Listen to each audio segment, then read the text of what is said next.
एक महात्मा जी रहते हैं काशी में। अगर वहां आप जाएं, अगर उनकी रजा हो गई, दया, तो काम बन जाएगा।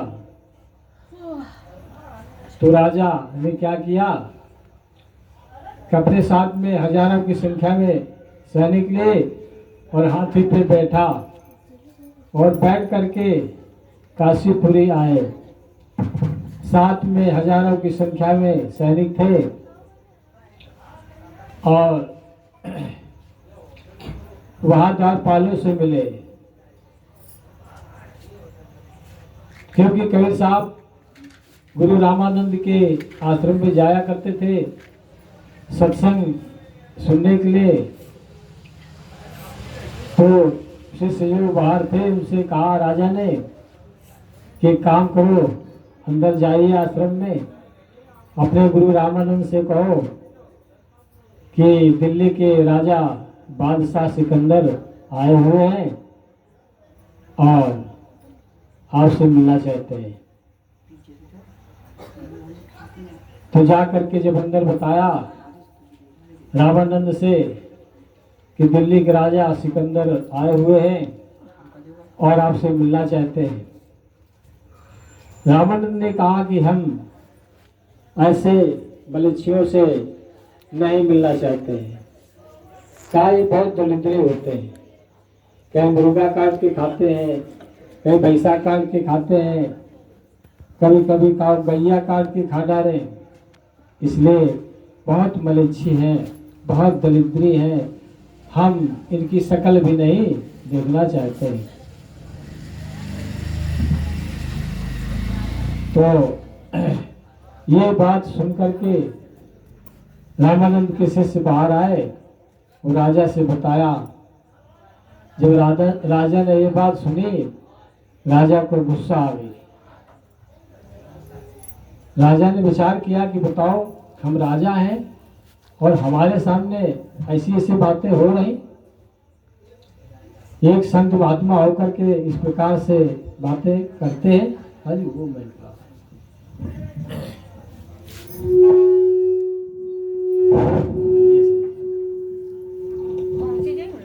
हेलो, ये हेलो। तो इसलिए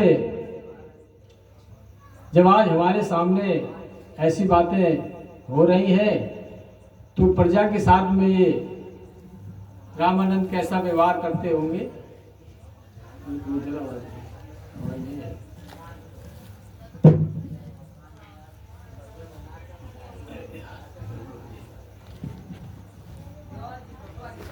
हेलो, हाँ ठीक है। तो प्रजा के साथ में कैसा व्यवहार करते होंगे रामानंद जी।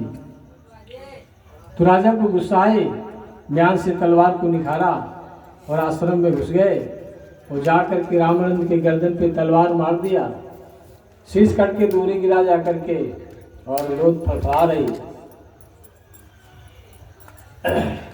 और खून बह रहा है। कुछ देर के बाद में क्या देखा कि सदगुरु कबीर साहब आ रहे हैं। दूर से जब देखा तो समझ गए कि साहब कबीर आ रहे हैं। पास में जब आए कबीर साहब तो राजा ने क्या किया कि चरणों में लेट गए, रोने लगे। कबीर साहब ने कहा क्यों रो रहे हो राजा सिकंदर, क्यों रो रहे हो। राजा कह रहा महाराज, हम आए थे कुछ पुण्य दान करने के लिए, मगर वो काम बना नहीं। हमने बहुत पाप किया है, हम बहुत पापी हैं। हमने आपके गुरु रामानंद की कत्ल कर दिया। कबीर साहब बोले कत्ल कर दिया? बोले हाँ। कबीर साहब बोले कोई बात नहीं, चलो बताओ चल के हमारे गुरुजी की लाश कहाँ है। अंदर आश्रम में ले गए, देखा शीश पड़ा है और खून निकला है। कबीर साहब ने कहा अरे गुरुजी क्यों सो रहे हो, जागो। शेष उठा और जुड़ गया। कहा गुरुजी बैठ जाओ। गुरुजी जिंदा हो गए, बैठ गए। रामानंद ने विचार किया, ऐसी तो विद्या हमारे पास नहीं है, हम तो महान गुरु हैं, पर ऐसी विद्या हमारे पास नहीं है जो कबीर साहब के पास है कि मरे व्यक्ति को जीवित करते हैं। तो रामानंद रोने लगे। कबीर साहब ने कहा नहीं रो मत। कहा इसलिए रो रहे हैं कि हम अब गुरु के योग नहीं। कहा क्यों? बोले बेटा कबीर आप तुम हमारे गुरु बनो। रामानंद बोले उल्टा हो जाएगा, तुम हमारे गुरु हो और हम तुम्हारे गुरु बनेंगे, उल्टा हो जाएगा।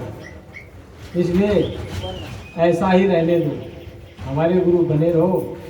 रामानंद ने कहा नहीं, हमारी हार्दिक इच्छा है कि हमारे गुरु आप बने। कबीर साहब बोले कोई बात नहीं, अभी तो नहीं नियम उल्टा हो जाएगा। जब आपका दूसरा जन्म होगा अगले जन्म में आपको शिष्य बनाएंगे। रामानंद अपने मीत से चले। इसके बाद जब अपने मीत से उनकी मृत्यु हुई तो वही धनी धर्मदास हुए बांधवगढ़ में। तब कबीर साहब ने दर्शन दिया और नामदान दिया, तब चेला बनाया। तो रामानंद ने क्या किया, सिकंदर बादशाह को गले से लगा लिया और रोने लगे। बोले आज से हम घृणा नहीं करेंगे, क्योंकि तुम्हें हम दलिद्री मलेच्छी कहते थे, अब हम विरोध नहीं करेंगे। तो यहाँ पर एक तीर से दो शिकार किए कबीर साहब ने। इधर रामानंद का जो अहंकार था वो खत्म हो गया, क्योंकि रामानंद के पास जाति पाति का अहंकार था। क्योंकि रामानंद ब्राह्मण थे ना, दूसरों को छूते नहीं थे। अगर किसी का धक्का लग जाए, धोखे में छू जाए तो मिट्टी लगा लगा करके नहाते थे। बोले ये दरिद्री है, इनको मैंने छू लिया है, इन्होंने छू लिया है, तो मिट्टी लगा लगा के गोबर लगा लगा के नहाते थे, इतना विचार मानते थे। तो वहाँ पर रामानंद का अहंकार खत्म हो गया, गले से लगाया। बोले आज से हम गरीबों से घृणा नहीं करेंगे। और सिकंदर बादशाह का अहंकार खत्म हो गया राजा होने का, क्योंकि उसका रोग चला गया। जिस समय शत्रु कबीर साहब के दर्शन मिले, चरणों में लेटा था, छूमंतर रोग हो गया। जबकि उस राजा ने कहा था कि संसार में कोई अगर हमारा रोग ठीक कर दे तो हम आधी राजपाट उसे दे देंगे, मगर कभी ठीक नहीं हुआ। केवल जब कबीर साहब के दर्शन हुए, दर्शन मात्र से ही ठीक हो गया रोग। नहीं खाना न खाए बेचारे, नींद ना आवे, क्योंकि जलन का जो रोग बहुत खतरनाक होता है, अंदर अंदर पीड़ा होती है, जैसे कोई जल जाए आगे में कितनी जलन होती है, उससे भयंकर जलन होती थी। राजा बहुत खुशी हुआ। राजा ने कहा महाराज मुझे नाम दान दो, हम भजन करेंगे। कबीर साहब ने कहा हम नाम तो आपको देंगे, पर कुछ हमारी शर्तें हैं, वो आपको माननी होगी। बोले क्या? बोले सुना है तुम शिकार करते हो, जीवों की हत्या करते हो, गौएं मारते हो, बकरा मारते हो, मुर्गा काटते हो, तो आज से तुम्हें बंद करना पड़ेगा। न बकरा मारो काटोगे, न खाओगे, न भैंसा खाओगे, न मछली अंडा खाओगे, न हिरन मारोगे। राजा मतलब ये थोड़ी कि राजा हो तो किसी जीव की हत्या करो, हत्या करना महा पाप होता है। इसलिए राजा नाम दान तुम्हें जब भी देंगे जब ये शर्तें मानो तो। राजा ने कसम खाया आज के बाद किसी गौ हत्या नहीं करेंगे, ना मैं किसी बकरे को मारूंगा और ना किसी मुर्गे को मारूंगा। कसम खाया और कहा प्रजा के साथ में न्याय करूंगा तो सही करूंगा, अत्याचार नहीं करूंगा, किसी को नाजायज सताऊंगा नहीं। सिर्फ बातें मनवा लिया। कबीर साहब ने तब नाम दान दिया, और नाम दान देने के बाद में कहा सिकंदर बादशाह ने कि गुरुजी हमारी इच्छा होती हमारे साथ दिल्ली चले। तो कहा इच्छा अगर आपकी है तो जरूर चलेंगे। राजा ने अपने हाथी पे बैठाया अंबारी में। राजा के अलावा अंबारी में कोई नहीं बैठता था, मगर गुरु का पद समझ करके बिठाया। राजा ने विचार किया हमारे गुरु है, गुरु का पद ऊंचा होता है, तो गुरु जी को अंबारी में बिठाया। देखा हुआ हाथी में जो ऊपर लगी होती है अंबारी होती है, उसे कहते हैं। बिठा करके जा रहे हैं, साथ में हजारों की संख्या में सेना है। चलते चलते रात हो गई। एक जगह एक नदी का किनारा था, डेरा डाल दिया। संग में शेख तकी था। शेख तकी मुगलों का महान गुरु था, बहुत सिद्धियां थी उनके पास में। तो वो विचार करता था कबीर साहब का नाम ज्यादा हो रहा है और हमारा नाम दिखता जा रहा है कि कबीर साहब ने तो अपने गुरु को जिंदा कर दिया, तो जो विद्या इनके पास वो मेरे पास नहीं है, हमारी बदनामी हो रही है। तो कबीर साहब को डिगाने के चक्कर में लगा था शेख तकी। शेख तकी ने कहा महाराज देखो मुर्दा आ रहा है, इसे आप जिंदा कर सकते हो। तो कबीर साहब ने कहा आप तो महान गुरु हो मुगलों के, आप जीवित कर दो। तो जनता ने कहा कि अरे ये क्या जिंदा करेंगे, गुरुजी आप ही दया करो, कुछ रजा बख्शो। कहा नहीं, शेख तकी को जिंदा करने दो। शेख तकी जंतर मंत्र चलाता रहा, मगर वो मुर्दा जिंदा नहीं हुआ। आखिरकार कहा कि अब हम बेबस है। कबीर साहब से कहा आप ही कोई दया करो। कबीर साहब ने कहा अच्छा। कबीर साहब ने जो हाथ का इशारा किया, हे मुर्दे क्यों सो रहा है, जाग जा। तो मुर्दे में जान आ गई, जिंदा हो गया। वहाँ करके बैठ गया और चरणों में दंडवत करने लगा। तो जनता जो साथ में थी हंसी बड़ी जोर, वाह कबीर वाह तुमने कमाल कर दिया। कबीर साहब ने कहा जाओ आज से इसका नाम कमाल हो गया। इस प्रकार से कमाल को जिंदा किया। शेख तकी ने देखा कि अब तो इसका नाम बहुत ज्यादा हो गया हो, तो शेख तकी ने विचार किया कि हमारी लड़की कब्रिस्तान में गड़ी हुई है, 12 साल हो गए गुजरे। तो कहा महाराज आप जीवित कर सकते हो। तो जनता ने कहा अरे ये क्या जीवित करेंगे, अगर जीवित करते होते तो इनकी बिटिया मर काहे को जाती, जिंदा ना कर लेते, कब्र में क्यों गाड़ देते। साहब कबीर से कहा आप ही कोई दया रजा करो। कबीर साहब ने कहा अच्छा। पहले इन्हें अपना जंतर मंत्र चलाने की। शेख तक अपना जंतर मंत्र सिद्धि करता रहा, मगर जीवित लड़की नहीं हुई। तब कबीर साहब से कहा महाराज आप ही कोई उपाय करो। कबीर साहब ने कहा दिखाओ। कबीर साहब ने देखा ये कब्र है, इशारा किया तो मिट्टी हट गई, लाश दिखाने लगी। कहा बेटी क्यों सो रही, कबीर की बेटी जागो। बेटी में जान आ गई, जिंदा हो गई, कब्र से बाहर आई और दंडोत प्रणाम करने लगी। और जनता हंस पड़ी, वाह कबीर तुमने दोबारा कमाल कर दिया। कबीर साहब बोले इसका नाम कमाली हो गया। कमाली को आदेश दिया कबीर साहब ने, बेटी तुम सत्संग सुनाओ। कमाली ने 1.5 घंटे तक सत्संग सुनाया। कमाली कह रही है अरे मूर्खों, इन्हें तुम नहीं समझ पा रहे हो, ये कोई साधारण नहीं है, ये सर्वशक्तिमान है, ये अंतर्यामी है, ये कोई साधारण नहीं है। इसे नाम लो, भजन करो तो तुम्हारा उद्धार हो जाएगा, आवागम से मुक्ति हो जाएगी, इसलिए इनसे नाम लो। 1.5 घंटे तक सत्संग सुनाया। सब लोगों ने जब सत्संग सुना कवाली का तो बहुत खुशी हुए और सब लोगों ने कबीर साहब से नाम लिया, हजारों लोगों की संख्या में नाम लिया और भजन करने लगे। वहाँ से चले जब दिल्ली पहुँचे, लोग कहा शेख तकी ने कि अब तो कबीर का बहुत नाम होने लगा। तो उसने क्या किया,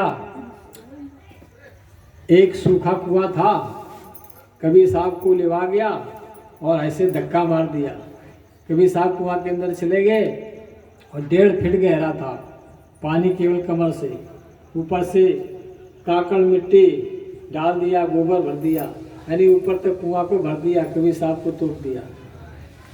और आया सिकंदर बाद से बोला शेख तकी कि आज से तुम्हारे गुरु समाप्त हो गए, तुम्हारे गुरु शेर को मैंने कुइया में डाल दिया, अब वो मर गया होगा। सिकंदर बाद साहब बोले किसकी बात कर रहे हो? बोले तुम्हारे गुरु की, कबीर साहब की। सिकंदर बाद साहब बोला हमारे गुरु जी तो यहाँ से कहीं गए नहीं, वो तो कमरे में भजन कर रहे हैं। बोले नहीं, भजन कैसे कर रहे हैं? हम तो 150 फीट कुइया में उनको गाड़ के आए, अनाथ होके आए बढ़िया। अरे बोले कमरा में भजन कर रहे, देखो जाके। शेख तकी गया, देखने लगा तो वास्तव में कबीर साहब भजन कर रहे हैं। जनता ने देखा, जय जयकार करने लगी, वाह कबीर, वाह कबीर। तो सिकंदर बादशाह को बहुत अहंकार था कि अरे मन 2 दिन का मेला रहेगा, वो कायम न जग का झमेला रहेगा, यानी जग का झमेला कायम नहीं रहेगा। अरे ऊंचा महल बनाएगा किस काम का, हर रथ हाथियों का झुंड किस काम आएगा। हर जैसा ही आया है वैसा ही जाएगा, तेरे सफर में सवारी की खातिर कंधों पे ठठरी कठेला रहेगा। अरे मन 2 दिन का मेला रहेगा, कायम न जग का झमेला रहेगा। केवल 2 दिन का मेला रहेगा। वो 2 दिन कौन है? एक रात एक दिन। किसी की मृत होती है तो दिन में या रात में, किसी का जन्म होता है तो दिन में या रात में। ये जीवन के 2 दिन है।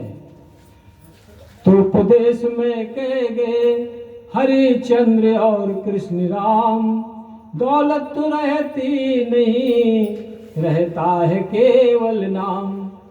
छूटेगी संपत्ति यही की यही सब, तेरे कमर में नधेला रहेगा। यही की संपत्ति यही की छूट जाएगी, कमर में एक धेला तक नहीं जाता है। जब बच्चे का जन्म होता है तो मुट्ठी बांध करके आता है और उस मुट्ठी में 3 चीजें होती हैं। वो कौन है? सत्य, प्रेम और विश्वास। परमात्मा सदगुरु के प्रति विश्वास करना है, प्रेम से रहना है, सत्य का पालन करना है।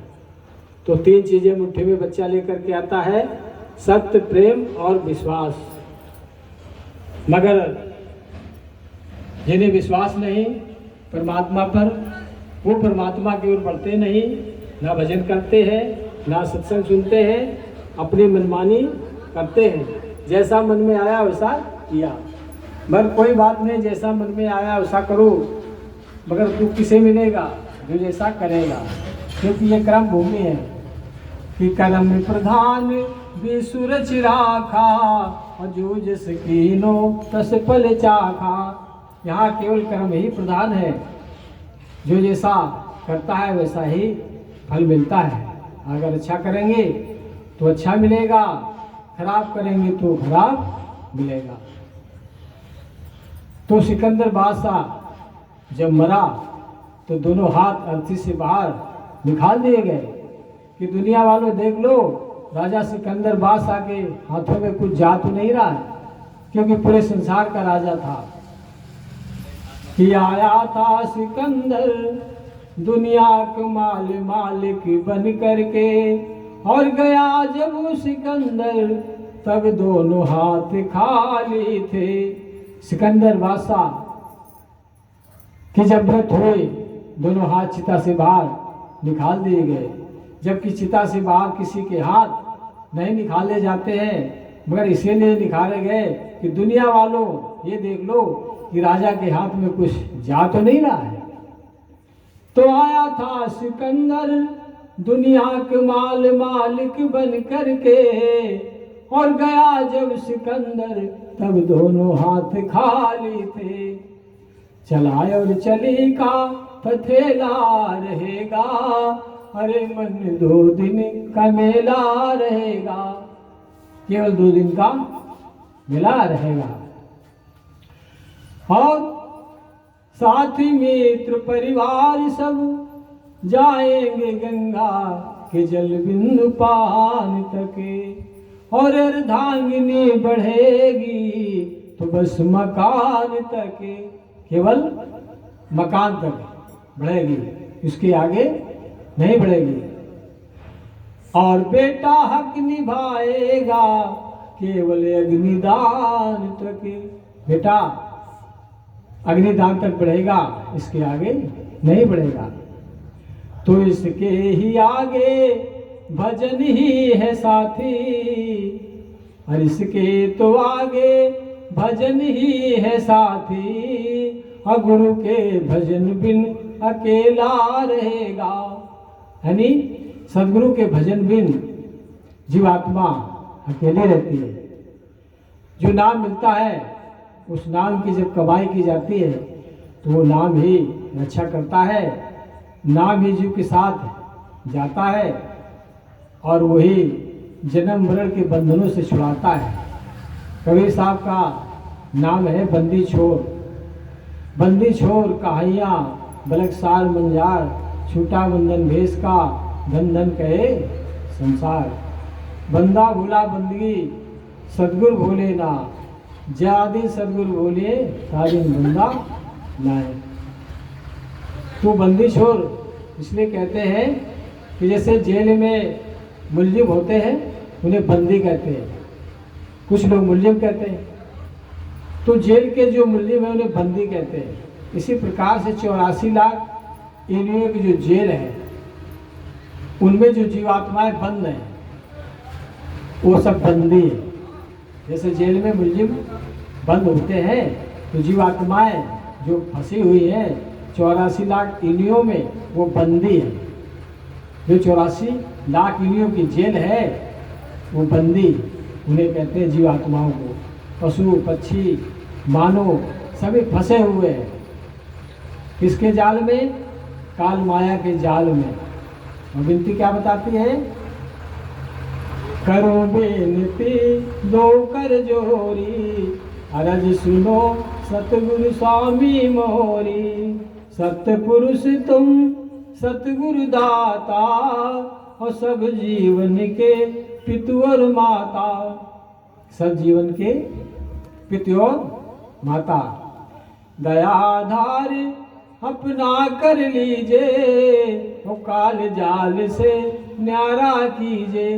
विनती बता रही है कि काल के जाल से न्यारा कीजिए, कि काल जाल से न्यारा कीजिए। सतयुग त्रेता द्वापर बीता, और कोई को जाने शब्द की रीता। को शब्द की रीत को जाना है। कलयुग सतयुग बीत गया, त्रेता युग बीता, द्वापर बीत गया, अब कलयुग चल रहा है। अभी कलयुग का बचपना है, पहला चरण है। अभी कलयुग खेल रहा है, अभी तो जवानी में आया ही नहीं। जब जवानी में आएगा तो बड़ा अत्याचार होगा। अभी तो कुछ लोग किसी किसी को नहीं समझ रहे। कभी देखना किसी व्यक्ति को अच्छी बात बताओगे उसे अच्छी नहीं लगेगी, खराब लगेगी। उल्टा अर्थ लगाएंगे कि हमें खराब बता रहे हैं, मगर ये नहीं सोचेंगे कि हमें अच्छा बता रहे हैं कि खराब। अगर कोई अच्छी बात बोल रहा है, समझा रहा है, उसे समझो और उस पर चलो, मानो। जब मानोगे तभी तो जीवन बदलेगा, और जब तक मानोगे नहीं तो जीवन नहीं बदलेगा। कि मानो तो मानो, और नहीं अपनी तानो बनो दानो। तो भाई अगर अच्छी बात कोई नहीं मानता है तो उसे दंड मिलता जरूर है। आज नहीं मिलेगा तो कल मिलेगा, कभी न कभी तो मिलेगा। जैसे चोर चोरी करता है तो कभी न कभी तो पकड़ा जाता है। वो तो सोचता है कि हम पकड़े नहीं जाएंगे, मगर पकड़ा जाता है। और जिस दिन वो पकड़ा जाता है तो विचार करता है कि आज सब दिन की असूलत निकल रही है।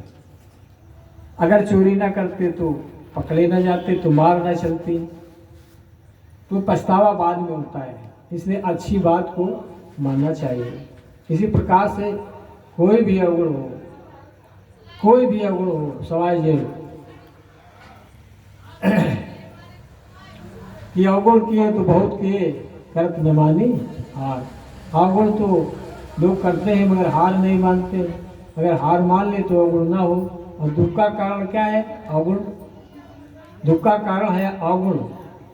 अगर अवगुण ना हो मनुष्य तो उसे दुख नहीं मिलेगा। इसलिए अवगुणों से बचना बहुत जरूरी है। सत पूजा क्या है? अवगुण त्याग करना। अगर अवगुण नहीं किया तो कोई बात नहीं, अच्छी बात। अगर अवगुण हो रहा तो उसे त्याग दो।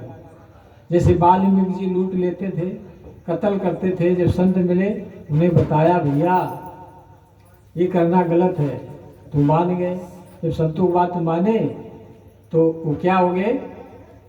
त्रिकालदर्शी वाल्मीकि जी ने पहले नाम रहे रत्नाकर डाकू, लूट लेते थे, कत्ल करते थे।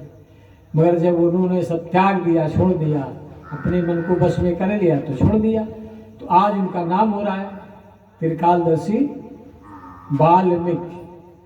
कि उल्टा नाम जपत जग जाना, हो वाल्मीकि भय ब्रह्म समाना।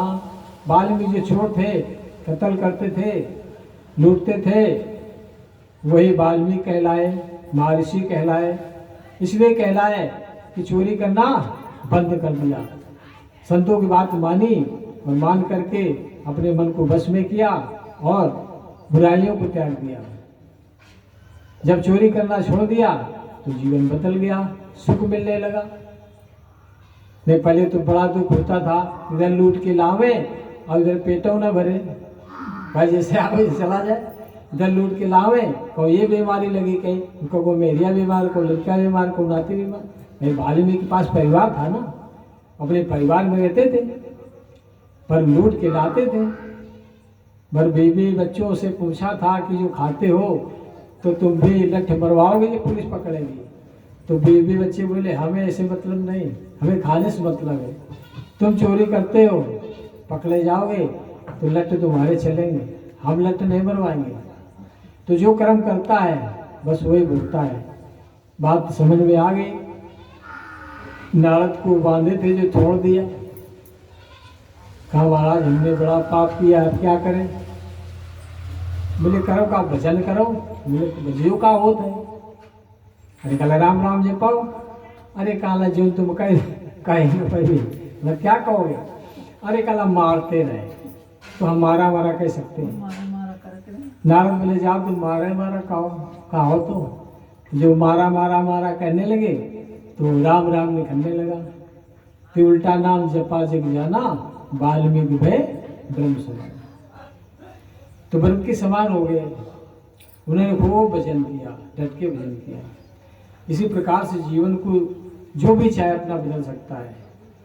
कोई भी अवगुण हो, चाहे श्राप हो, जुआ हो, चोरी हो, कोई भी अवगुण हो, जो भी अवगुण हो उसे त्याग दे तो जीवन बदल जाएगा। जीवन को बदलना अपने हाथ में, किसी दूसरे के हाथ में नहीं है। कुछ लोग कहते हैं हमारे भाग में लिखा तब हम जुआ खेल रहे हैं, ऐसा नहीं है। तुम जानबूझकर खेल रहे हो, काय में, लालच में, मोह में। और वो एक ऐसी चीज है जुआ कि जुआ के पीछे देखो महाभारत कितना भारी हुआ। द्रौपदी को दांव में लगा दिया, पांचों पांडु दांव में लग गए, रथ, हाथी, घोड़े, मकान, सोना चांदी, हीरा मोती सभी दांव में लगा दिया, सब हार गए। उसी कारण से इतना भारी महाभारत हुआ। क्योंकि जुआ एक ऐसी चीज है कि जीतोगे तो कल नहीं, हारोगे तो कल नहीं, जीतोगे तो मोह आ जाएगा। 1 लाख जीते हैं और खेले तो शायद 10-20 लाख आ जाए, और 10-20 लाख के चक्कर में वो 1 लाख चले गए। अब अगर वो जब हार गए तो हारा जुआड़ी तो बहुत किसी आता है। जब वो हार गया अब क्या सोचता, अब क्या करें, अब जेवर है भाव धर दे, खेल के हार गए, और खेती वेती बेच डाली हार गए, मकान बेच दिया हार गए।